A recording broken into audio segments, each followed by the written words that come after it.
you ready? I am ready. Okay. Hey, everybody. This is Jonna Walden, and I'm a librarian with the Lexington Public Library. And thank you for joining us for this maiden voyage into doing a genealogy chat. We are going to explore the library editions, um, ancestry.com, and I am going to share my screen, and hopefully this works. It never fails that when you're going to do a presentation, your computer does not cooperate with you. Okay.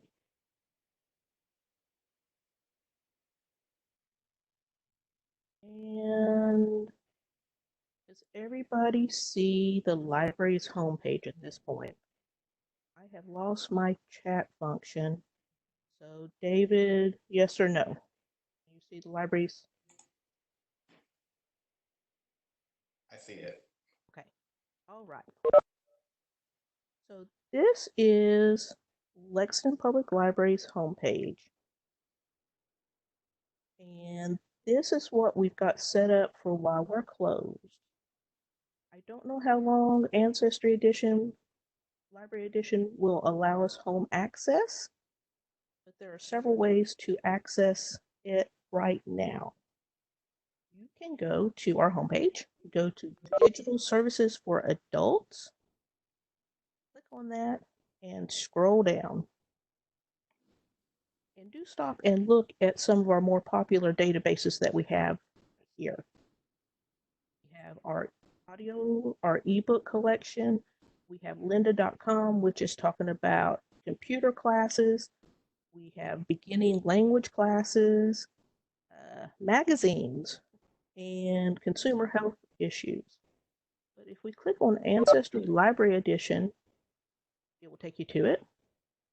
Or if you come to the library, you're probably more familiar with going to our databases, collections, databases, and it will pop you over. And again, lots of things here to play with. Scroll down, down, down, down, and Ancestry Library Edition is right there. The third way is to come back up to collections and go to genealogy and local history here. And it takes you to the Kentucky Room page. If you haven't looked at our digital archives, do take time to look. The Kentucky Room staff have been out scouring for sources and information to post behind the digital archives. The Tales from the Kentucky Room, our podcast on Lexington history. We've got walking tours of downtown. You might be able to listen to that and do Google Maps and walk down the streets since we can't go down there right now. And then it will take you to the library edition here. Okay. So once we get there, you're going to need your library card number and your PIN number. If you do not have a library card with Lexington Public Library, David's going to post the link on how to get a library card while we're closed. You will email the virtual librarian and he will email you a library card number and a PIN number. Okay? For those of you that are new to genealogy, before you do anything, let's head over here to charts and forms. And two most basic forms that any researcher are going to need to know about. We're calling it an ancestral chart here. I call it a pedigree chart. And this is how you're going to record your information. And you do need to record it from the beginning because you are going to have so many names and you will get so confused about who is who really quick. So here you're going to put you at this first tab. Father's line goes across the top. So this is going to be your father. This is going to be his father, his mother, and then the great-grandparents. Below, you're going to have your mom, same thing, dad and mom, and then the great-grandparents here. Okay. Now, the one that gets more involved is the family group sheet. Click on this, and if you don't like this layout, there are tons of different styles. Just Google family group sheet, Google Pedigree Chart, and you will find several different styles out there. With this one, you're going to, let's blow it up a little bit here so you can see it. This is going to be the information about the husband, and you're going to fill out as much as you can. And I should have said you're going to fill this out in pencil because you're going to be erasing it quite often. And the wife's information. And then you're going to list the children. Now, if this couple has a child, then they get their own sheet. Now it comes time for the horrible, icky part of genealogy.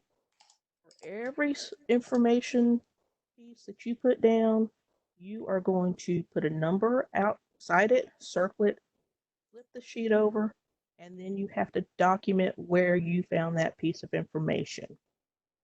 Because an undocumented family tree is a myth. So we need to be good genealogists and record where we got it so that you can prove it if somebody comes along and says, wait, that's not right. Where did you find this information? Okay.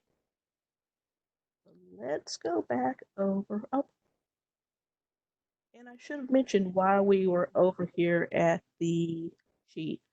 David, can you post those? Yes.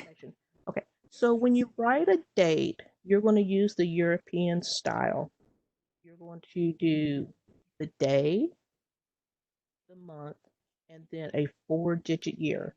So today would be the 18th April APR 2020.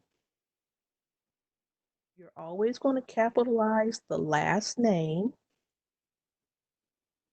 all caps, so that it proves that that is the last name and you don't have a William Williams. That it just clarifies what the last name is. Always list the women by their maiden name. If you don't know what a last name is, use a question mark if you're doing pen or paper. And if you're going to be doing a software, see how your software wants to handle unknown information. I use Family Tree Maker, and they want 5 underscored lines. Nicknames go in quotes, and spelling variations go into parentheses. Did I go too fast, David? Are you good? I got you. All right. Just can you remind everyone that they can chat in questions for you? Or Yes. okay. Questions, feel free to chat. And David's keeping an eye on that. Okay. So we're going to go back over here to, this is Ancestry. Oh, okay. I couldn't find those. That's on Ancestry. I got you. Okay. Yes. Oh. No problem. All right. So we are back at Ancestry Library Edition. It is a world edition, but it's not a full edition. And if you're used to having your own subscription to Ancestry, this is going to look slightly different. The main difference between a library edition and a subscription is the fact that you can't build a tree at the library edition. Building trees is only available for people who have paid for it. Okay. So let's go here to search, and we are going to do all categories. And we're going to do a simple name search here. Okay.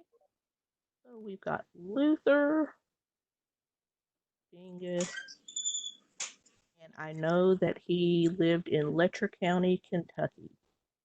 And I know that he was born about 1890. If you don't get the results that you think you should be getting, knock some of those out. Like, don't put in the birth, don't put in the place that they might have lived. You may have to play with some of this information. So here I have Luther in Jenkins. He was born in 1890, so that's a really good, strong possibility. I do know that his middle name was Solomon, so that's good. And here's another Luther in Jenkins. So lots of information, lots of things that I can choose from here. Census records are usually the simplest, easiest records for beginners to use. So this is where somebody has gone in and indexed. I do not know who indexes for Ancestry. If you use Family Search, that is indexed by you and me, and we'll talk about that in another session. So here is all the information that has been done. Here is the family group. This is my great-grandfather and my great-grandmother and his children, including my grandfather, John. Can you tell where my name came from? And you always want to make sure that you look at the whole image. If the image is there, do not rely on other people's indexing. And it will clear up in just a second, and see if I can blow that up a little bit. Okay. Sometimes it will tell you over here, he is living on Mayo Trail. And these numbers are the house numbers that the enumerator has gone to visit. This is not the house number. And so you have the family group. You have how they are related to the head of house. We see that he is renting the house. This is 1930. The house is only worth $7. So yeah, it would be interesting to compare this $7 house versus this $22 house too. So is it a farm? No, it's probably a coal camp. And then you have gender, you have race, you have a guesstimated age, marriage, how old they were when they were married, whether they're going to school, birthplaces of the person, birthplaces of father, birthplaces of mothers, and then all kinds of information. He's working in the mines. Is this the one? I did not look. There's one in here where he's a wire hanger. And it took us forever to figure out that he was an electrician in the mines. So lots of information there, lots of information to plug into that family group sheet. But with any information, you need to verify. At this point, we don't know who supplied this information. It could have been Luther, it could have been Grandma Floria, it could have been one of the children, it could have been the next door neighbor, it could have been the store owner. We just don't know who supplied this information. So we're back over here to the census record. Sometimes we get lucky, and not this time. So let's go back to the results. Okay. And let's see. Do you mean who did the census? I'm not sure when. We don't know who supplied the information for the census record. It's not until the 1940 census that we know that. Let's pop over to the 1940 census. Okay, so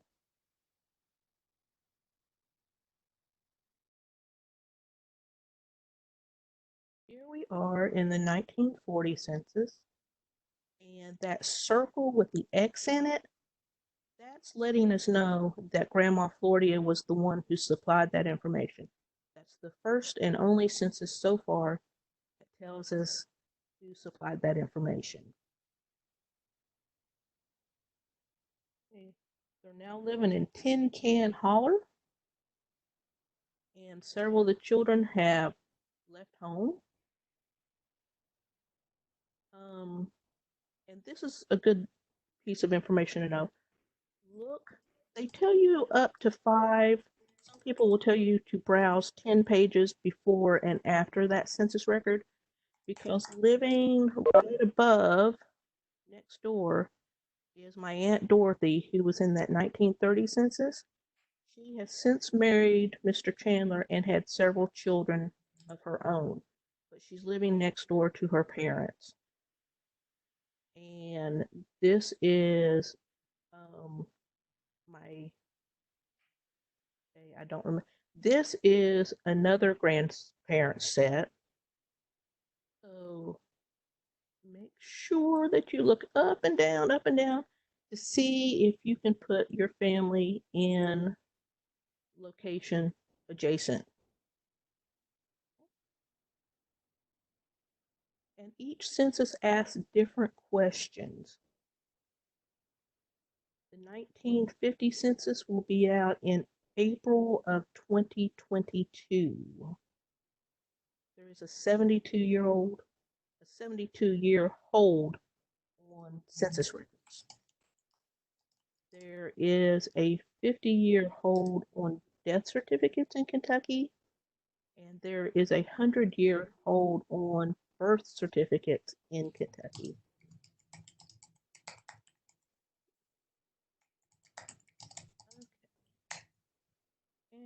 Okay, this is what I was looking for. Suggested records. This is where somebody has gone in and looked and said, yes, this all belongs to the same person. Yes, no, maybe. This is where you got to look hard at the information to see if it matches what you think it should be matching. I didn't realize until I was looking for information this morning. I didn't know that Luther was living on the Virginia side of the mountain until I started looking at records this morning. Jonna, Yes. we have a question in the chat. JP asked, do you know when they'll finally release birth certificates? They're 9 years behind. Ooh, yeah. According to state law, we should have had 9 years worth of Kentucky birth records. But someone in Frankfurt, I have been told somebody at the Vital Statistics office wants to make sure that these people have really passed before they release this information due to privacy concerns. I know that several organizations have approached the state attorney general and have asked for those. It's not high demand for anybody but us, so I don't think they're going to come out anytime soon. With funding cuts to several state agencies, records are being released much slower than we would like. So we may see them in the next couple of years. I don't know. I know that the Kentucky Department of Libraries and Archives has been scanning 67 or 68, 1968 death certificates. So those should be released soon. Great. And just so everyone knows, some people came in after we started. Near the bottom of your screen, there's buttons you can click on, and the 1/3 from the right, it looks like a little cartoon bubble. If you click on that, that'll open up the chat for you. So that way you can enter questions for John. We had another question. And I believe the answer to this is yes, but it's, can one request and pay for birth certificate on deceased family members, like an uncle or aunt? And I believe the answer is yes, right? Yeah. Yeah. You can. You can also, I just did a webinar on, you can request Social Security applications as well. And if anybody wants more information on that, I will share that link. Email me. I don't have it handy right now. I had planned on talking about that, but I tend to go off topic a lot. And this question this might take a while. How do we find different states' records hold times? And I know it's all over the place, isn't it? Just state by state. You So just never know. Family Search Wiki. David, I didn't give you that link either. I'll look for it. Good. Is a great place to look to see what records are available. And in just a moment, I'm going to share how to see what Ancestry has available for each state. Yeah, I guess you could try the individual vital statistics webpage for each state that you're interested in. Yeah. Okay. Virginia, most of my family live on the Virginia side of the mountain. And back in 2014, they just put up everything. There are birth, marriage, divorce, death, everything is there. And sometimes they're only indexes and not the original records, but that's what we have access to until they catch up with us. These are great questions. Yeah. So this is another source, and this is Luther's World War I draft registration. So now we see his whole full name, Solomon Luther. Sometimes it's Luther Solomon. He's 27. He's living on Route 2 in Wise. We see a birthday, so we have birthday confirmation. We see that he's a natural born citizen, that he was born in Dixon County, that he's at least in, when was this signed? At least at this point in time, he is working for Jack at the Hurricane Mines. Oh, okay. That's not how you pronounce that. It looks how it's spelled, but I can never pronounce it the way it's supposed to be pronounced. Is that in West Virginia? Hurricane, Virginia. Virginia. I mean, I know in West Virginia it's hurricane, but Hurricane. Yes. So he's married, and at this point, he has 3 children.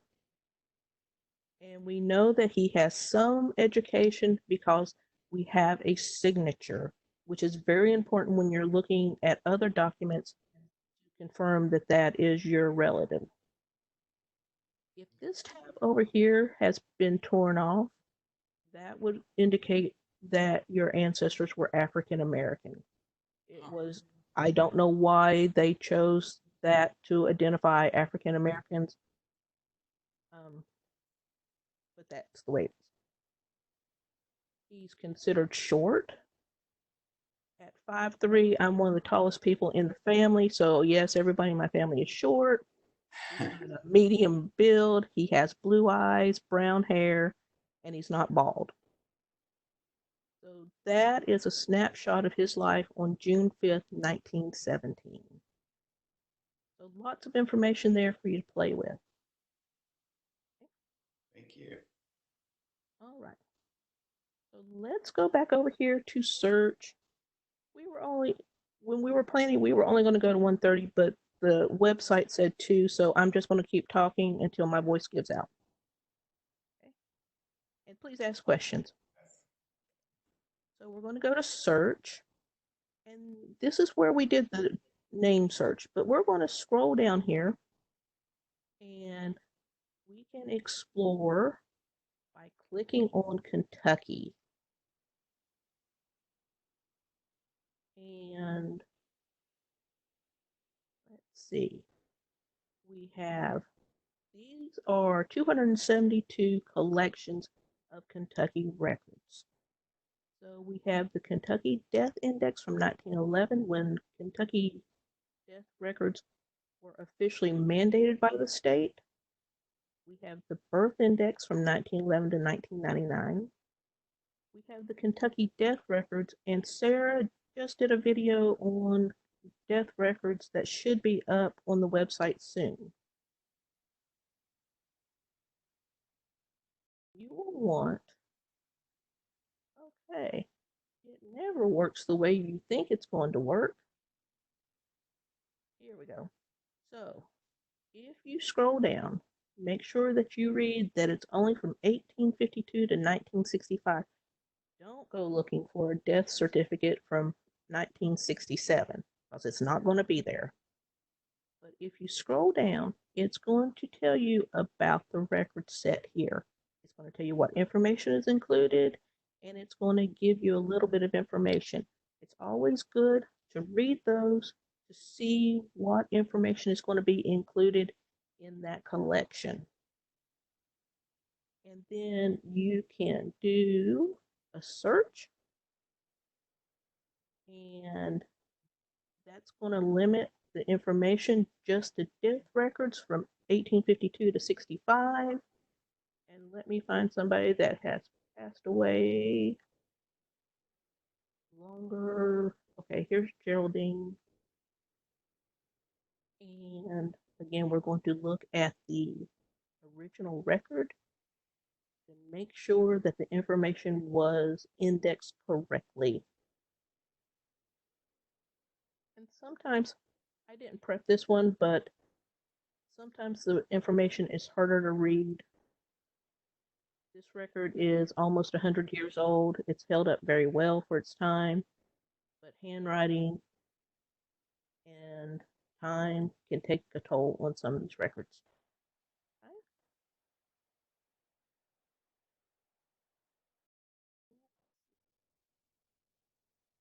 Does anybody have a question, or does anybody have anything they want me to search? A question just came through. Can you talk more about the African American tab indicator? Where was that done? When, how long, anything like that done for other groups like Native Americans? No, not for Native Americans that I'm aware of. I did a webinar. If there is a webinar company that I subscribe to called Legacy Family Webinars, and Rick Sayer just did one on African Americans in the military. No, he did land. Strauss did one on military records, and African Americans were not allowed to. The military did not integrate until very late, 1930s, I want to say, and that was just a quick way for them to recognize that it was an African American person when that tab had been removed, when they were sorting the records out. Those are cards, they're not in a binder. They're, I don't know what size those cards are. I want to say like 8x5. And then another question, do you take pictures of the original document or print it?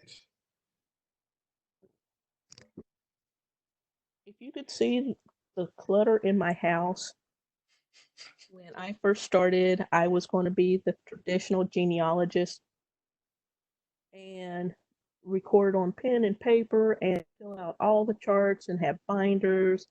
And 4 weeks later, and 40 binders and a 1-bedroom apartment, I realized that was not going to happen. So I use everything. I store everything on Family Tree Maker. There are several different places to store your tree digitally. Family Tree Maker, Legacy Family Tree, and Root Magic are the 3 biggest ones. They are desktop applications.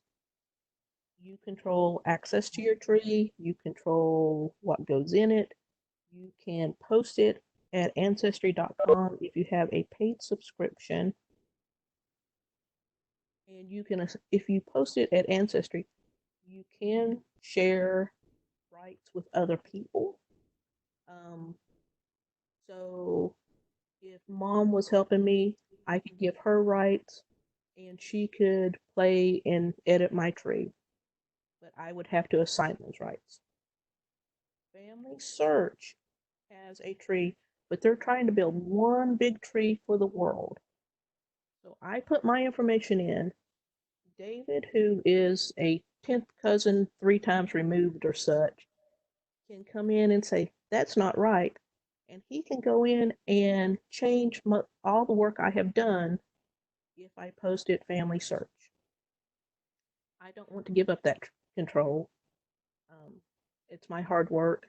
I don't mind sharing it, but I don't want anybody to mess with it unless I let them mess with it. Okay. I think Denise, I didn't see her log on today, she uses a company called Genie to post her family trees.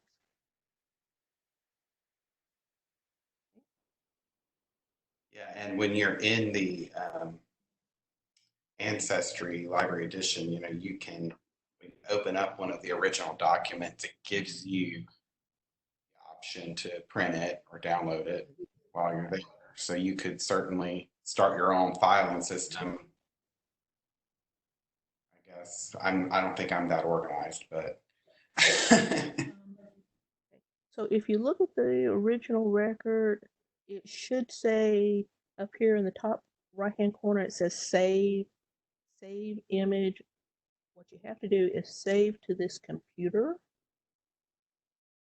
and then it will pull it up as an image. I'm not sure if it will let me do it, since down here at the bottom it pops up as a JPEG. You open it up and you print it from there.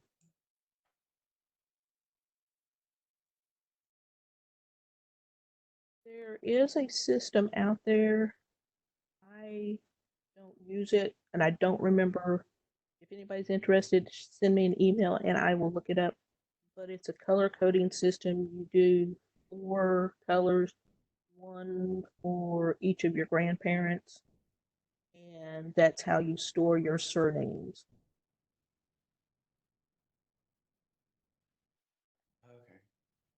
someone just chatted in a good tip. You can also email the document to yourself. Mhm. Only the most recent 100 links will be active. So you'll need to open and save the document at home. So I didn't know that about Library I Edition. So that's good to know. All right. Anything else I wanted to talk about? Oh, okay. So when you're doing research, and let's go back over here and pop in a name search again. There is 1890. Okay. So we have a search here. These are categories here that will limit some of your resources as well. Down here at the bottom are family trees posted by other people. Use these as hints.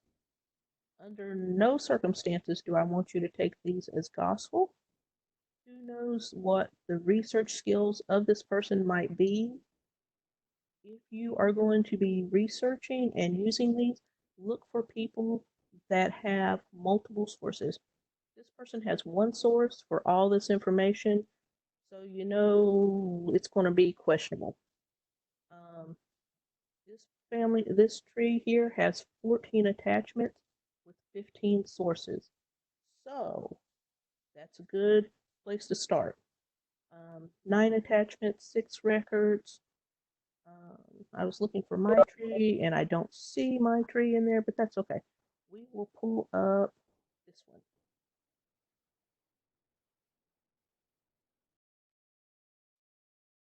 And here in the middle, we see what sources this person has used for her information.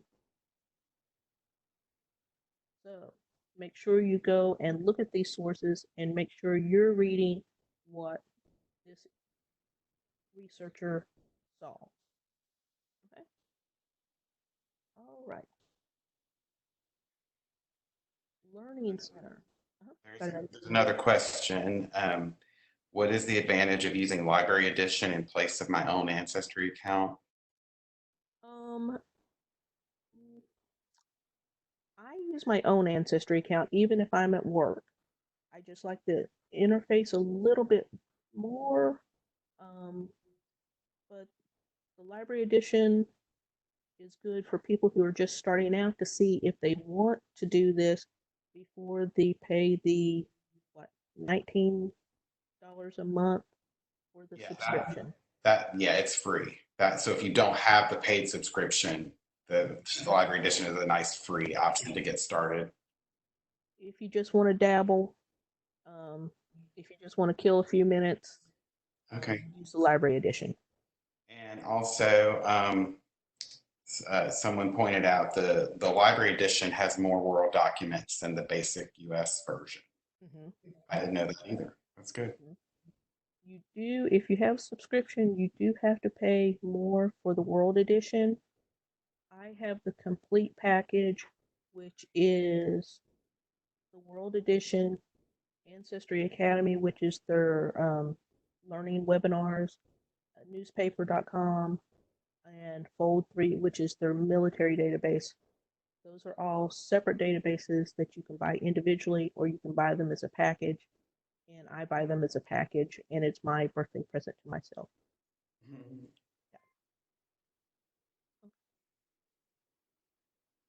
Learning Center is different with the paid subscription. Here, you're just going to get documents. And I sent several links to David for some of my favorite YouTube channels. There is J. Mark Lowe, who does the Kentucky Tennessee Research Associates. And if you can see him in person, he's really good. Krista Cowan is the Barefoot Genealogist. She is the Ancestry.com spokesperson, educator, and she has a YouTube channel. And James Tanner is one of the teachers at BYU in their genealogy department. So he's another good source to look for beginning how-to webinars.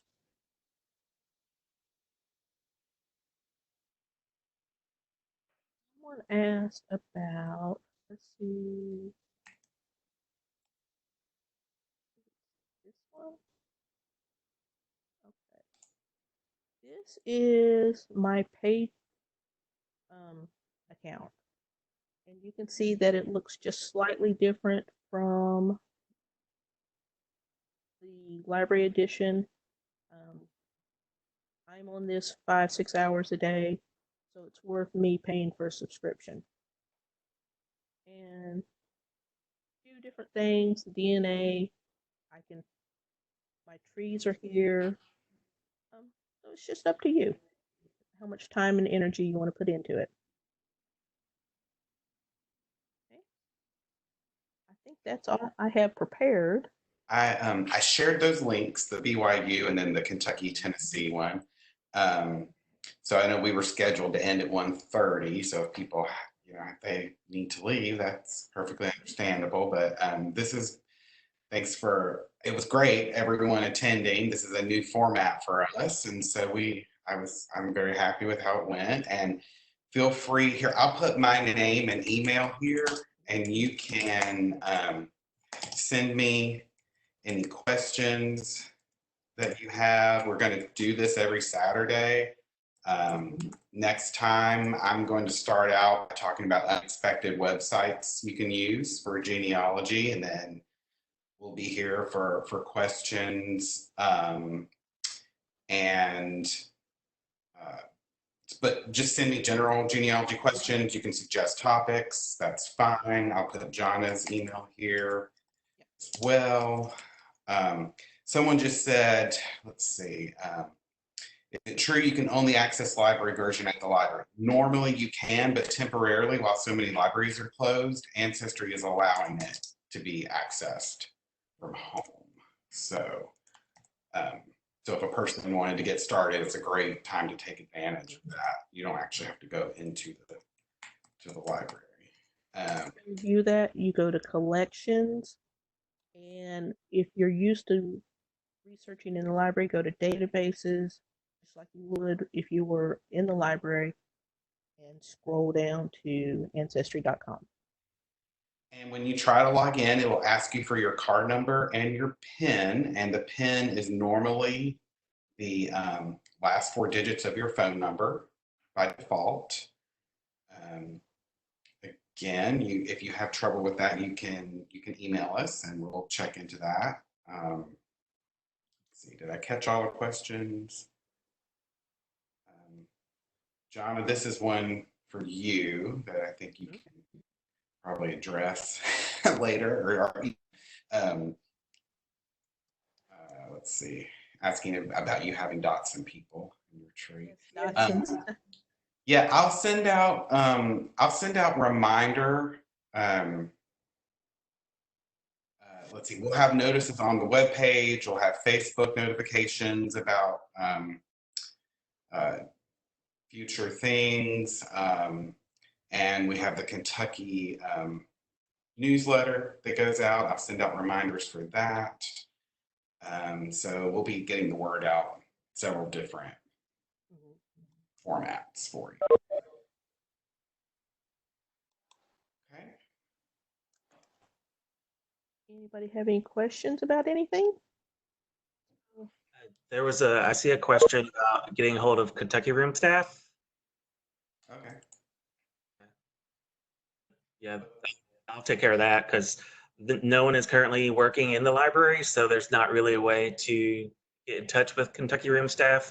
But we do have an e-librarian email, which is elibrarian@lexpublib.org. That is still being checked, and some genealogy questions one has come to me because I have a newspapers.com account and an ancestry account, but I guess those probably could be sent to David or Jonna as well to answer. So no one is currently at the library. But send the questions. We will get them to the appropriate person and get you an answer. If the Rachel Dotson person wants to email me offline, see if I have her in my tree. Which she probably does. I have 88,000 people in my tree. I've been researching for almost 25 years. And it's because of the area where most of my people live, there's so much intermarrying back and forth across the various family branches that I've got them all in one tree instead of doing one for my grandfather and one for my grandmother. It keeps me out of trouble. Hey, Jonna, you said you get a package deal with Ancestry and newspapers.com. How much is that? I'm just getting ready to renew right now, and I think it's a little under 400, but then I have to pay another little bit for the newspapers plus edition that covers the area that I'm researching in. Because I paid for them separately and wanted to check. I don't think it's that much separately. I do have the World Edition and all the components. So if you only needed the US version, it would be a little bit cheaper. I look at it as being a long weekend road trip. And justify how to spend it. Yeah. Charity Rouse from South Carolina. She's a librarian in South Carolina, and she says if you have South Carolina questions, feel free to email her.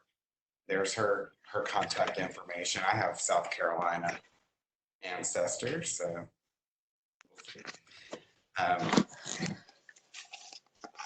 And Nancy asked, I think it was Nancy asked, What's your PIN number? It's your last four numbers of your primary phone number.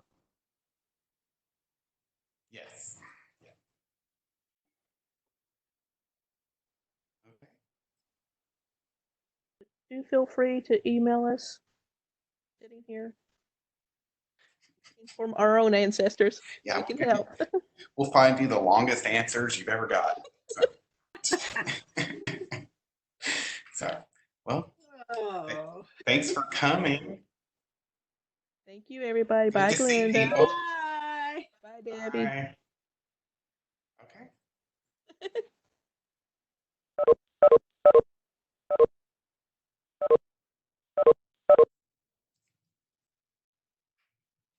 Bye, David. Thank you. Bye.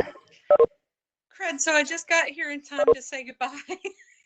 Hi, I had another Heather. meeting today. Sorry. That's okay. It will be recorded and it will be posted someplace. Okay. Right.